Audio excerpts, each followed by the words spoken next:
All right, today I am gonna be walking you through the steps of how to store your cold plunge chiller and tub long term. Going out of town for about 6 weeks and I don't want this thing to be running that whole time. It's gonna put wear and tear on the motor, so I may as well shut it down. So this is the Desert Plunge Exclusive Tub. I normally keep it outside, but here in Arizona, the temps get insanely hot. Supposedly it can keep up with it. Once it started getting too hot, I decided to pull the chiller inside. Why make the machine work harder when I have an alternate solution? Anyway, the tools that you're gonna need to do this are very, very minimal. You're gonna need the connector that they give you, a hose to drain it outside, and a whole bunch of towels. Now normally when the unit is outside, when the water gets really low, I can just pull the plug, let the rest of it drain out, but obviously we're inside, so I can't do that. Let's get to it. By the way, I contacted the team over at Desert Plunge just to make sure that I had everything squared away, and they sent me all the information that I needed. So this is my first time going through it. So we're gonna be learning together. When you purchase your Desert Plunge tub, they're gonna send you what's called a welcome email, and in there's a lot of tips on maintenance. So you're gonna follow the how to drain your tub tutorial, and actually they have a nice video on there that you can follow. So we're gonna do that step by step. First, you're going to turn your chiller off. Just hold that power button down until it beeps. I also go over here and click that power button as well. Now you're gonna take your drain adapter and you're gonna screw it into place. It has a little direction on there, so make sure that you put it in the correct way. They do mention not to over tighten on this side or on the hose side. There we go. And again, I have to run this outside. So first I'm gonna run my hose out to where I want it to drain, and then I'm gonna hook up to the inside of the chiller. Okay, so I have run my hose outside, and now I'm going to connect the other side of the hose to the connector. Again, make sure you don't go too tight, just nice and snug. Now I've done this a couple times when I change out the water, clean the tub down. It takes about 20 to 30 minutes for it to completely drain. So I'll check back in with you. Just one thing I wanted to clarify here. Your pump is running this entire time. That's how the water is getting pushed through the hose and out the other side so that it can drain. When it gets nice and low, again about 25 minutes or so, well, you're gonna wanna check it around 20. Make sure it doesn't get too low because you don't want air to get pulled into the pump. It's gonna dry it out and it could damage it very easily. So we'll get back to it when that water level gets pretty low. All right, so the level's getting really far down. I'm gonna show you where it's at right now. You can tell it's just about to hit that, and that sound is what we don't want, so I gotta turn the pump off. All right, so I'm just gonna back up to make sure you can hear the audio. I had to jump behind there and turn off the pump manually, and it's a pretty tight fit for me back there. That's why they recommend, I think it's at least 12 inches, so you can easily access the water filter as well as the electrical outlets back there. Now that it's off, we've got about 1/4 inch of water, and normally I'd be able to just pull the drain out on the other side or pull the plug out and it would drain itself out for the most part all the way.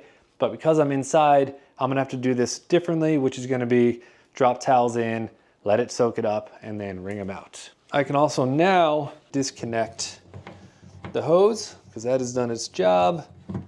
I'm also gonna pull this out so I don't forget it. Not the best method, but dropping that in, I'm gonna let it soak as much water as it can, and then I'm gonna bring it outside and wring it out. Actually, what I'm gonna do, so I don't have to keep running in and out, is I'm going to go ahead and let a towel soak, and then I'm just gonna squeeze it all into this bowl. Yep, it's gonna be a long process, but that's what I gotta do.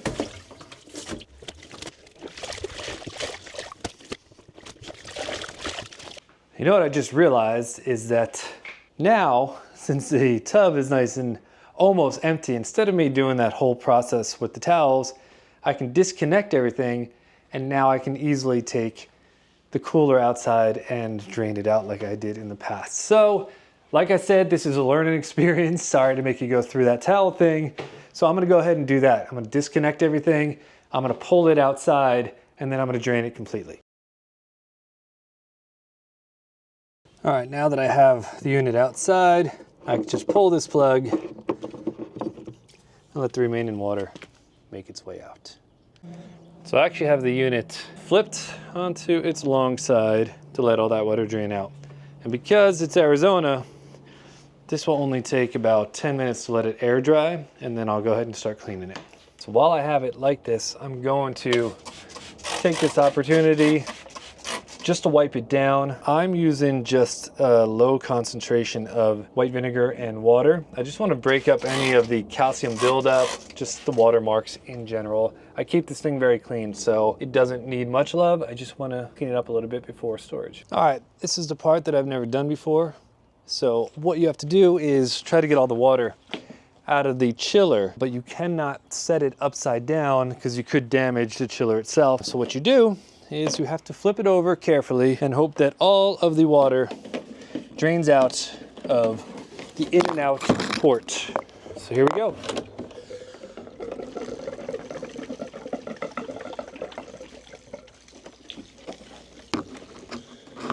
That's about as much water as I expected. I'm gonna let it sit just a little bit. Not gonna shake too much. I know there's parts that move around in here. Okay, let's flip it back over. All right, so now we're gonna go back inside. I'm gonna take some of the pieces off and just wipe it all down on the inside, and it should be pretty much ready to go for storage. So there's a port on both sides. Oop. This guy's pretty much blocked off. I don't really see anything that needs too much attention. A little bit of dust buildup. Just gonna wipe that off. Set that back up. See the other side, same thing. Here you can see a little bit more inside the machine. And again, I'm just gonna try to get some of that dust out of there. Being pretty gentle. I don't know what half these pieces are or what they do, so I don't want to disturb them. Just want to clean them up a little bit. I mean, I feel good about that. There's no water, no heavy residue anywhere. I am going to take the front off. We'll grab a tool. Now you want to be careful not to strip this one. It strips very easy. I had an issue taking it off for the first time, so just be gentle, it'll go. And this pops right off. And there are the insides. So I'm gonna go ahead and give that a wipe down.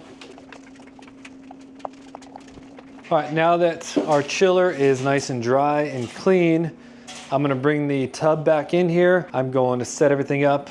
All of my tubing, all of these guys, I also have drying. A little bit of water will be in there, so I'm just gonna make sure these are completely dry, and then that's it. Everything is ready to be stored. Any questions, let me know. If you have any tips about how I could have done things differently, such as bringing the tub outside. I should have got that on the first try. Love to hear your thoughts. If you want to save $100 on your Desert Plunge, I'll put a discount code below.